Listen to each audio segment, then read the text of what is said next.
그 다음에 이제 20페이지에 보시면 이제 인건비예요. 직원 고용해야 되잖아요. 직장 다니면서 월급 받아보신 분이 어제 몇 명 안 계셨는데 오늘 몇 분 안 계시겠죠? 그 법조계 분들 잘 그 얘기 안 하시던데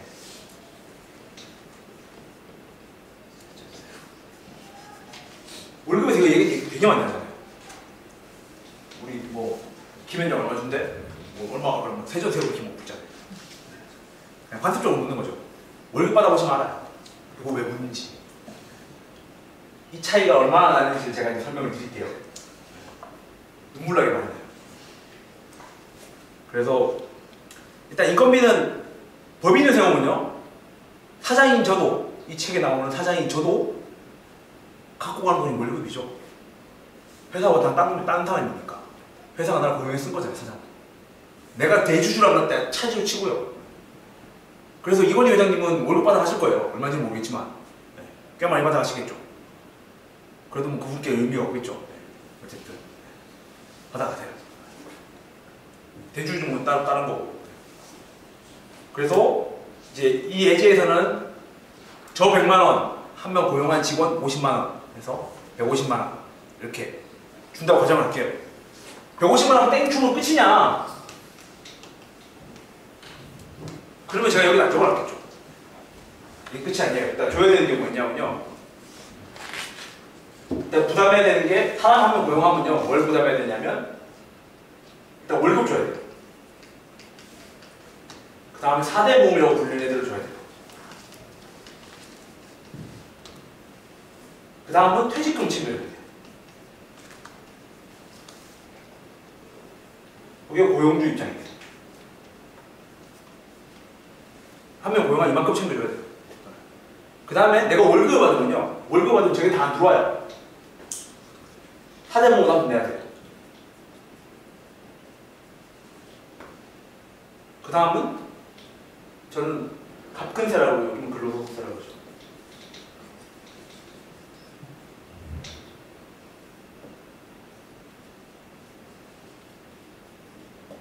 이렇게 내야 돼요.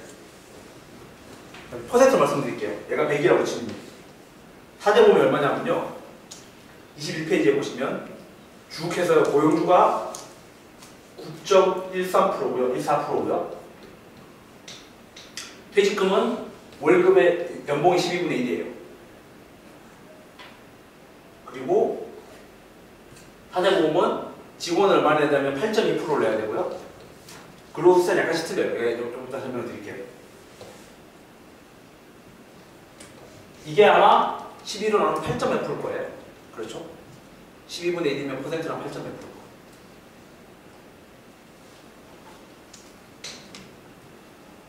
100만원짜리 월급을 주고 사람을 고용하면 저는 20만원 더 들어가요. 한 명을 고용을 하면 20만원 더 줘야 돼요. 그리고 직원 입장에서 100만원 받아 좋다고 할 게 아니라 8만원 늦게 나가죠. 늦게 나가고, 그 다음에 여기서 이 근로소득세도 늦게 나가요. 그럼 대충 이 근로소득세는 누진세이기 때문에 월급이 많을수록 많이 올라가요. 많이 늦게요. 그래서 미니멈 8.2%로 느끼고요. 여기 계신 분들이 그 최저임금을 받을 일은 없잖아요. 최저임금 몇 배라고 되냐면 이게 보통 4, 5%는 돼요. 아무리 못해도 4, 5%는 느껴가요. 그래서 12, 3%가 느껴요. 12, 3%, 12, 3% 정도가 월급에 뜯다는 거예요. 연봉 1억 좀 받잖아요? 이게 겁나 높아요. 연봉 1억 그러면 계산상 한 달 720만 원이 들어가야 되잖아요. 맞을 거예요. 대충 이 정도 맞잖아요. 제가 회계부인한테 봤거든요. 이 정도 받으시는 양반들의 그 월급. 보험 안 되죠, 물론. 근로기준서 보험 안 되지만 조용히 맞죠, 이렇게 지나가면서. 이 정도밖에 안 들어와요. 그러니까 100몇십만 원 나가는 거죠. 그래서 이렇게 되어 있습니다. 그리고 이렇게 되어 있다 보니까, 구조가 이렇게 됐다 보니까 되게 아이러니해요. 근로자들을 보호하겠다고 이런 제도들을 집어넣으면요. 이게 20%가 자동에서 올라가는 겁니다. 자꾸 집어넣으면 자꾸 올라가겠죠. 이게. 그러면 고용주 입장에서는 사람을 고용하기 힘들어져요.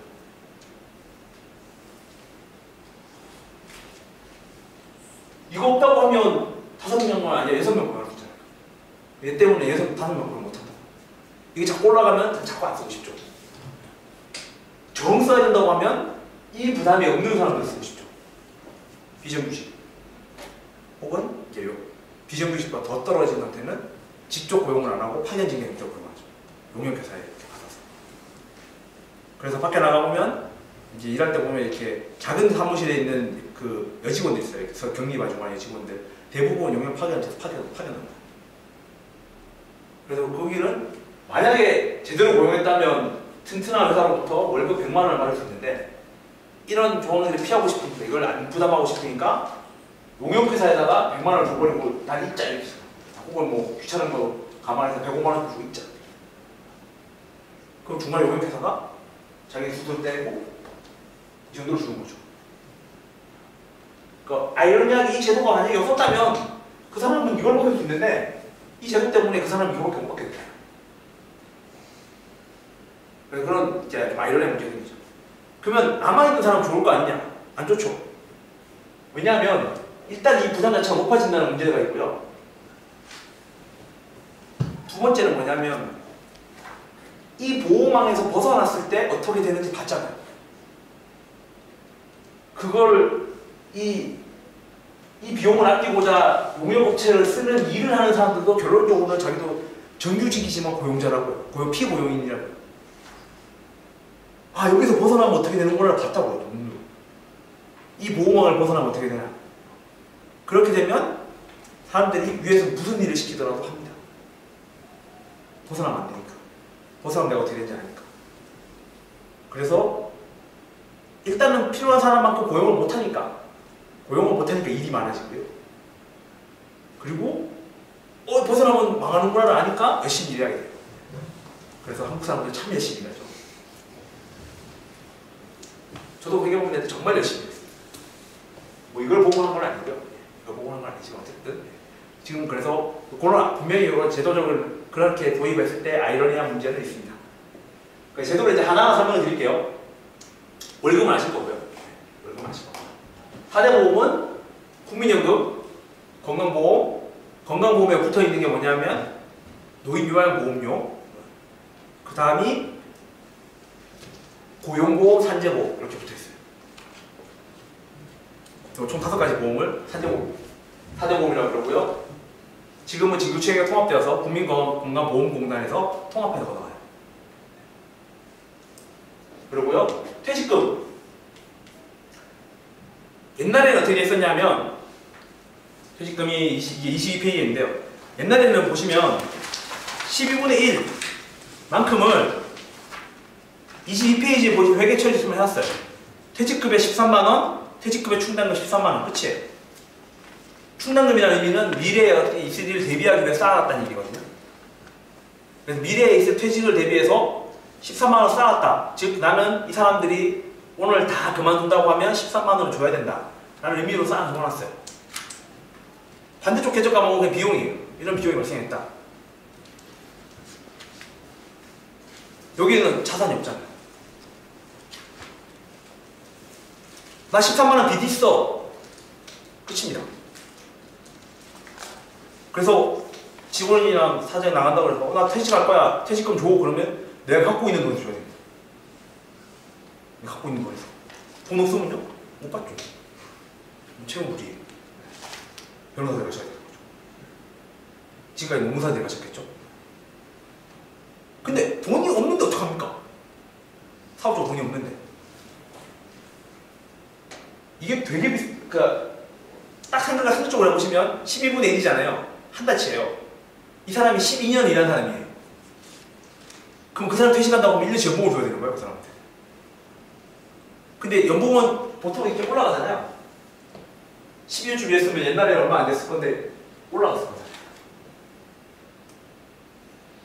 이만큼을 한 번 줘야 돼. 이거에 12분의 1씩 계산하게 돼 있거든요.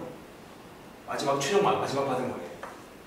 그러니까 결론적으로 말하면 12년 이한 사람이 한다고 하면 12년 이한 사람에 줘야 될 연봉을 한 번 더 그 사람한테 줘야 되는 거예요. 뭐 1억짜리라고 하면 1억을 줘야 됩니다. 나간다고 하니까. 난 또 새 사람 또 세금 딱 줘야 되는데 걔한테 또 1억이 아무 생각 없는데 줘야 되는 거예요. 좋은 돈이 아니죠. 그래서 옛날에 무신장 많이 떼었고요. 다시 지금 무신장 많이 떼는 기억이 있고요. 봐도 뭐 받은 적 없죠. 그리고 이건 이제 뭐 최저 생계비 이런 부분이기 때문에 뭐 그래서 뭐 3년치 퇴직금은 뭐 채권 뭐 이렇게 압류하고 할 때 먼저 주게 되잖아요. 그거에서 3개월치 되는 거죠. 12분 3년치니까 12분의 10 되고 3년치 이런 의미거든요. 그래서 이렇게 하다 보니까 어떻게 무슨 제도를 만들었냐면 옛날에 퇴직보험이라는 제도가 있었어요. 그래서 이 쌓아야 될 퇴직금 중에서 일부를 보험사에 보험상품을 가입을 해라. 퇴직금을 줄 보험상품 가입을 해라. 그러면 보험사가 주는 거예요.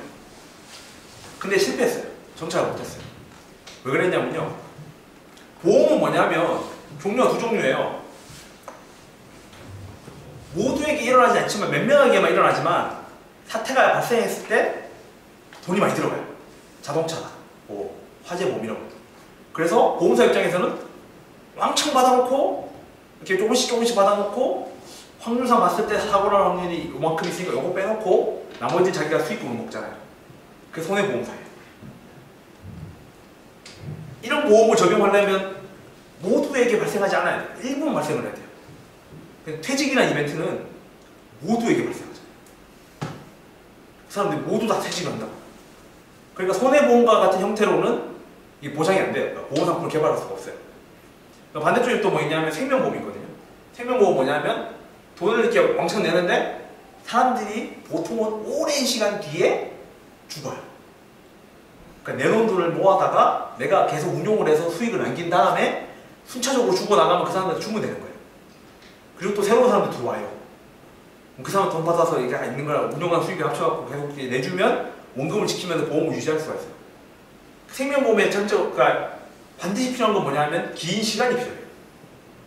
보험가입자가 보험금을 다 내놓고 오랜 시간 동안 살아있어야 돼요. 그래서 그 시간 동안 운용 수익을 받아야 돼요. 사람의 목숨에 비하면 퇴직이라는 시간은 되게 짧게 오는 거거든요.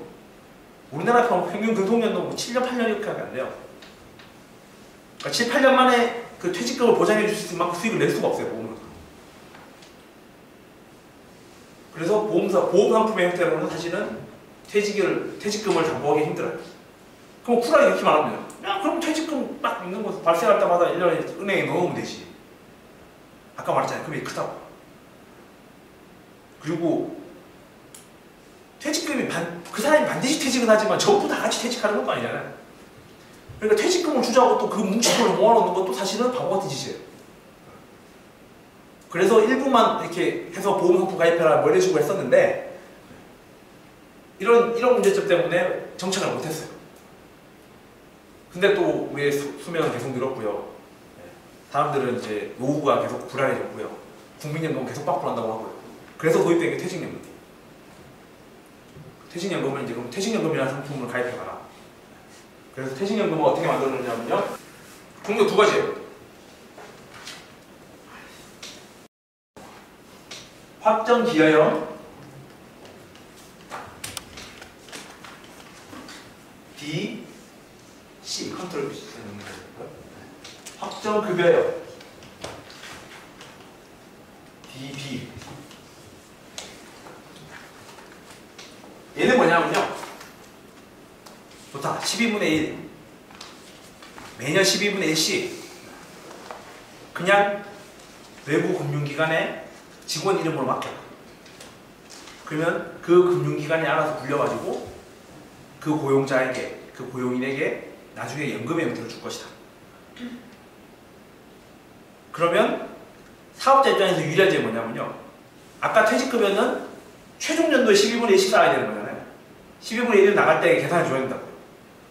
즉 처음에는 연봉 초봉이 100만 원이었던 사람이 12년쯤 지나면 1000만 원이 될 텐데 이 사람의 퇴직금 얼마냐 하면 1200만 원이라고 하겠죠.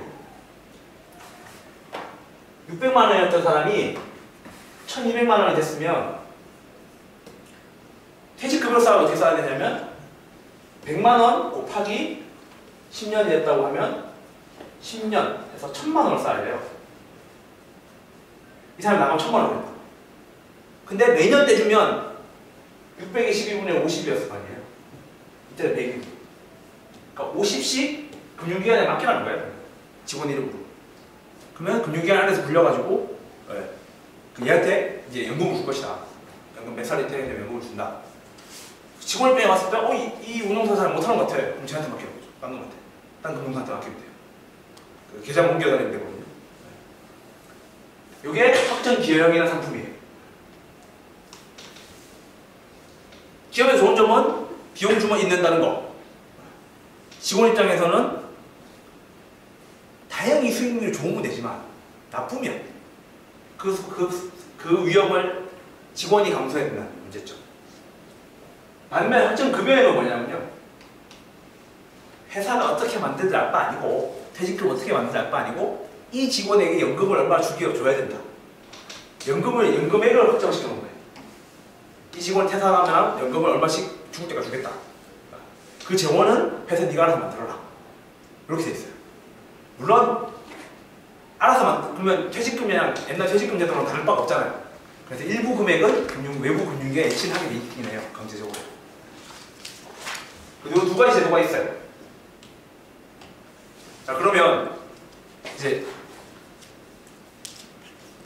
아마 로펌도 할 거예요. 로펌도 하겠죠. 우리가 생각한 로펌 정도는 이 정도 제도는 있을 거예요.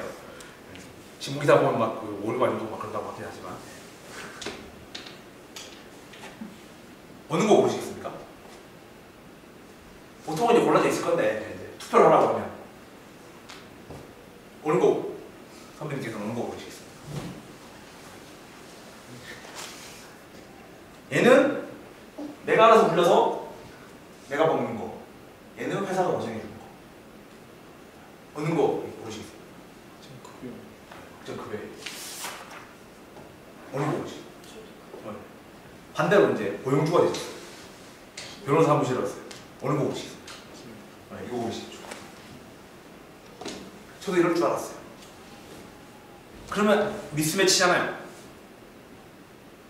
이거는 직원들이 투표해서 직원과 회사가 협력해서 협의해서 고르게 될 거예요. 미스매치잖아요. 직원이 원하는 거와 거기가 원하는 거. 그래서 작은 회사들은 제가 신문기사고 붙여놨는데 작은 회사들은 다 이거 골랐어요. 당연하죠. 근데 큰 회사들이 다 이걸 골랐어요. 큰 회사들은 고용인들의 의견 따위는 충분히 바꿀 수 있거든요. 한 5명 있는 사무실에서야 아니 뭐 이것도 안 해주고 이것도 안 해주고 사장님한테 말할 수 있죠. 저는 삼성전자에 다니는 제 친구들이, 제 선배들이 이건희 회장님에게 왜 난 커피값 안 주냐고 떤다는 걸 한 번도 들어본 적이 없어요. 그 큰 회사는 얼마든지 그 직원들의 어떤 의사를 이렇게 물론 객관적 동의서지만 나눠주고 이렇게 말하죠. 그래서 이게 뭐 회사처럼 좋지 않겠어 이렇게 원하면 이걸로 가는 거예요. 뭐 이게 좀 시키지 이걸로 가는 거죠. 대기업들이 다 이걸로 갔어요. 왜 이걸로 갔냐면요. 첫 번째는 얘는 줄 연금액을 회사가 합의에 정하는 거잖아요.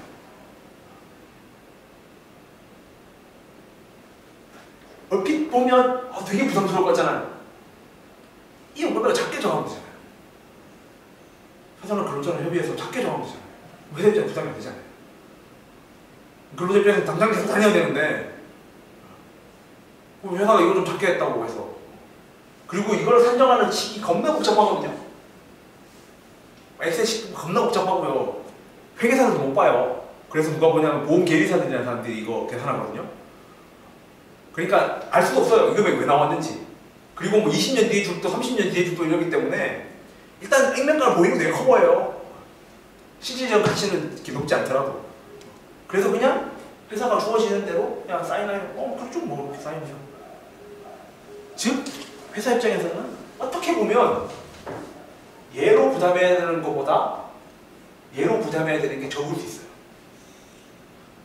그리고 근로자 입장에서는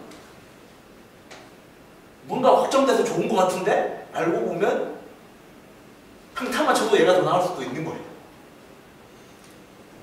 그게 첫 번째 어떤 맹점이라고 해야 되나, 어떤 그런 그 의사결정 과정에 있던 이슈고요. 네. 두 번째는 뭐냐면요, 금액이 겁나 크잖아요. 확정 금액으로 가면요, 이 많은 퇴직금을 예치를 해요. 금융기관에 예치를 해야 된다. 금융기관 누가 고르냐면 고용주가 골라요. 우리나라 큰 회사들은 다 재벌 그룹사들이잖아요. 재벌 그룹사들은 다 보험사 가지고 있어요. 그러니까 그 보험사에게 다 몰아주겠죠. 밀어주겠죠. 그래서 아니라고는 하지만 삼성그룹은 모두 다 삼성생명에 가입돼 있을 거예요. 그리고 뭐 하나는 아니라고 하겠지만 대한생명에 상당히 많이 가입돼 있을 거예요. 100%는 아니겠죠. 뭐. 그렇게 되면 뭐냐면 그 엄청난 돈을 관련된 의사결정, 그 돈 갖고 뭐 하냐면 주식 투자하고 그러거든요. 대출해주고. 그거를 고용주가 사용하는데 매우 유리해요. 명시적으로 사용할 수 있지는 않겠죠. 그 금융기관 의사결정 과정을 거쳐야 될 것이고 뭐 기타 등등 있지만, 금융기관 입장에서 저 회사의 퇴직금을 내가 받아서 대신 운용을 하고 있는데 저 회사에서 이번에 자기네 주식을 좀 사야겠다라고 언지를 줬을 때 과연 그 금융사들이 너네 회사 별로 안 좋잖아, 하면 안 돼 라고 말할 수 있겠냐. 그래서 여기서 생기는 엄청난 자금을 통제할 수가 있어요. 상당히 영향을 미칠 수 있고, 그렇게 되면 나에게 엄청난 우군이 내 뒤에 있는 거죠. 그래서 큰 기업들은 다 이겼어요. 작은 회사들은 다 이겨요. 그래서 가입 금액이 대부분은 큰 회사들이 이겼으니까 가입자 숫자는 적지만 여기로 이 형태로 좀 쌓여있는 금액이 거의 80%일 거예요. 그렇게 돼 있다고 하더라고요. 1년 정도 지나고 나니까. 그래서 지금 기존의 회사들은 반드시 이걸 가입해야 되는 건 아니고요. 2007년 매도에 세운 회사들은 이제 선택 골라야 돼요. 그러니까 지금부터 설립된 회사들은 둘 중에 하나밖에 못 가는 거고요. 지금 있었던 회사들은 퇴직금 제도, 퇴직보험 제도 이거 두 개 중에 고를 수 있어요. 그래서 아직 많이는 퇴직금 제도에 남아있는 경우도 많고요. 네, 그렇다고 하고요. 그 다음 하게 남은 게 이제 근로소득세. 근로소득세 어떻게 하는 거냐면요, 이게 참 되게 조선모사예요. 세율이 약간씩 틀린데 조금씩 이제 실제 그런데 내가 받은 월급에서 복잡한 세금 계산을 거치고 나서 내야 되는 세금 금액이 있잖아요. 이 비율이 약간씩 틀린데요. 그러니까 보통 평균적으로 월급 받는 사람들이 4에서 8% 정도 부담을 해요. 생각보다는 안 되죠. 세율표는 뭐 이렇게 놓게 돼 있는데 그건 다 비용 부분을 제하고 계산하는 부분들이기 때문에 그런 거고요. 실질적 부담률은 이 정도 되거든요. 근데 이거를 갑자기 오셔서 내가 하는데 12월 30일, 1월달 돼갖고 자 1년치 내라 5%라고 가정을 하면요 적은 금액이 아니에요. 1,000만 원 받으면 얼마예요? 50만 원. 다들 이 정도로 생각하시잖아요. 여기 계신 분들은 내가 못 받아도 이건 받겠지 그러시잖아요. 빅펌 생각하시는 분은 이만큼 생각하시잖아요. 이건 받아야지. 이분들은 5%는 넘거든요. 그렇지만 어쨌든 이 금액을 실제로 세금 내야 된다. 근데 아까 제가 말씀드렸죠. 이만큼 받는 사람 통장에 한 달 얼마 들어온다고요?